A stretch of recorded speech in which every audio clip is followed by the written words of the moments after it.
আপনাদের জন্য দারুণ একটা ভূতের গল্প নিয়ে হাজির হলাম। ভূতের গল্প, যার নাম কি মধ্যরাতের খাট। গল্পটি ভয়ঙ্কর, গা ছমছমে এবং মধ্যরাতের নিস্তব্ধতা ও আতঙ্ক ঘিরে তৈরি। মধ্যরাতের খাট। একটি গা ছমছমে ভূতের গল্প। রাত তখন ঠিক 1-2টা। গ্রাম্য ঘড়ির কাঁটা ধীরে ধীরে একটানা শব্দ করে সময় গুনছে, টিক টিক টিক। চারপাশ নিস্তব্ধ, শুধু মাঝে মাঝে কুকুরের হাউমাউ শব্দ ভেসে আসছে দূর থেকে। বাতাস ভারী, আকাশে পূর্ণিমার চাঁদ। পুরো গ্রাম যেন ঘুমিয়ে গেছে, কিন্তু একমাত্র জেগে আছে রানা। রানা শহর থেকে সদ্য ফিরে এসেছে গ্রামের পুরনো বাড়িতে, যেখানে তার ঠাকুরদা থাকতেন। অনেক বছর ধরে সেই বাড়ি ফাঁকা পড়েছিল। কেউ থাকত না। লোকমুখে শোনা যেত এই বাড়িতে কিছু অস্বাভাবিক ঘটনা ঘটে। কিন্তু রানা এসব বিশ্বাস করে না। সে আধুনিক, যুক্তিবাদী ছেলে। ভূতটুত এসব গাঁজাখুরি মনে করে। তবে একটা ব্যাপার সে বুঝতে পারছিল, বাড়িতে পা রাখার পর থেকেই একটা অদ্ভুত অস্বস্তি তার মধ্যে বাসা বেঁধেছে। ঘরের বাতাস ঠান্ডা, কিন্তু একটা দুর্গন্ধ ছড়িয়ে আছে বাতাসে। অনেকটা পচা জলের মতো গন্ধ। রান্নাঘর, বারান্দা, এমনকি শোয়ার ঘরেও সেই গন্ধ। তবে সে পাত্তা দিল না। ঘরে একটা পুরনো কাঠের খাট ছিল। বেশ ভারী, 4 পায়ের নিচে খোদাই করা নকশা। সেই খাটেই সে শুয়ে পড়ল। রাত তখন প্রায় 12টা পেরিয়েছে। কঠিন শব্দে খাটটা খ্যাঁচ করে উঠল। রানা ঘুমিয়েছিল না। মোবাইলে একটা হরর সিনেমা দেখছিল। খাটের শব্দে সে চমকে উঠল। হঠাৎ খাট এমন শব্দ করবে কেন? নড়েনি তো সে। শব্দটা এলো যেন খাটের নিচ থেকে। মোবাইলটা পাশে রেখে সে নিচে তাকাল। কোনো কিছু নেই। সে আবার শুয়ে পড়ল। কিন্তু এবার খাটটা যেন নিজে থেকেই একটু একটু করে কাঁপছে। প্রথমে খুব হালকা, তারপর একটু জোরে। সে উঠে বসল। ভয় পেয়েছে, এটা স্বীকার করতেই হয়। হঠাৎ দরজার উপাস থেকে কিছুর চলার শব্দ এলো। থপ থপ থপ। রানা উঠে গিয়ে দরজার ছিটকিনি খুলে দেখল কেউ নেই। আবার সে ঘরে ফিরে এসে খাটে বসতেই খাটটা এক ঝটকায় পেছনের দিকে সরে গেল। সে পড়ে গেল নিচে। এবার ভয়ে পুরো শরীর জুড়ে কাঁপুনি ধরাল। সে উঠে দাঁড়াতেই চোখ গেল আয়নার দিকে। আয়নায় একটা কালো ছায়া দাঁড়িয়ে আছে। মাথা নিচু, পা নেই, শুধু একটা অন্ধকার মূর্তি।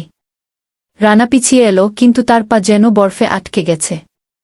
ছায়াটা ধীরে ধীরে মুখ তুলল। তার মুখ নেই। শুধু এক ফাঁকা গহ্বর। সে চিৎকার করে উঠল, কিন্তু গলা থেকে শব্দই বের হল না। আচমকা সব নিস্তব্ধ। ছায়াটা উধাও, আয়নাও ফাঁকা। রানা ভাবল হয়তো সে কল্পনা করছে। বাড়ি অনেকদিন খালি ছিল, মানসিক চাপে এসব দেখছে। সে আবার শুয়ে পড়ল। এরপর যা ঘটল তা সারা জীবন ভুলতে পারেনি রানা। রাত প্রায় 1টা বাজে। হঠাৎ তার শরীর ভারী হয়ে গেল। মনে হলো কেউ তাকে চেপে ধরেছে। হাত পা নাড়াতে পারছে না।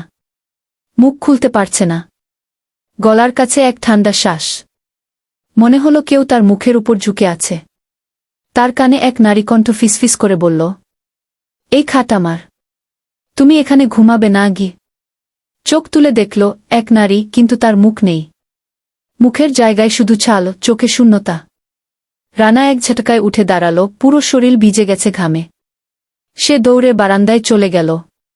পুরো বাড়ি নিস্তব্ধ। কিন্তু সে স্পষ্ট শুনতে পেল খাটের নিচ থেকে কেউ হাসছে। একটা মেয়ের হাসি। খুক খুক খুক খুক। সে আবার ঘরে ফিরে গিয়ে খাটটা উল্টে দিল। খাটের নিচে একটা পুরনো ছবি, এক মেয়ে, সাদা শাড়ি, গলায় লাল সুতোর মঙ্গলসূত্র, চোখে কালি। ছবির পেছনে লেখা, আমার নাম সোমা। এই খাটে আমার শেষ নিঃশ্বাস পড়েছিল। আমাকে কেউ বিশ্বাস করেনি, এখন আমি ফিরে এসেছি। রানা ছবি ছুতেই সেটা পুড়ে গেল। নিজে থেকেই আগুন ধরে গেল। হঠাৎ করে বাতাসে সেই পচা গন্ধ আরও তীব্র হয়ে উঠল। দরজা জানালা সব বন্ধ, বাতাস যেন থেমে গেছে। সেই মুহূর্তে খাটটা আবার নিজে নিজে কেঁপে উঠল।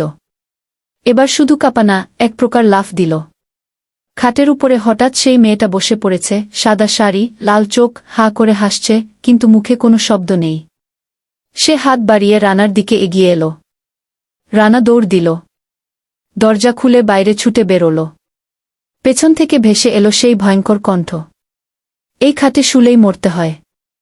এবার তুমিও পরদিন সকালে গ্রামের লোকেরা দেখল পুরনো বাড়ির ভেতর খাট ভাঙা, ঘরের মাঝখানে রানা অজ্ঞান হয়ে পড়ে আছে। মুখে আতঙ্কের ছাপ, শরীর ঠান্ডা। সে বেঁচে ছিল কিন্তু কথা বলতে পারেনি কয়েক সপ্তাহ। আজও সে বাড়ির দিকে তাকায় না। খাটটা গ্রামের মোড়লরা পুড়িয়ে ফেলেছে। তবে মাঝে মাঝে পূর্ণিমার রাতে বাড়িটার ভেতর থেকে খাটের শব্দ আসে।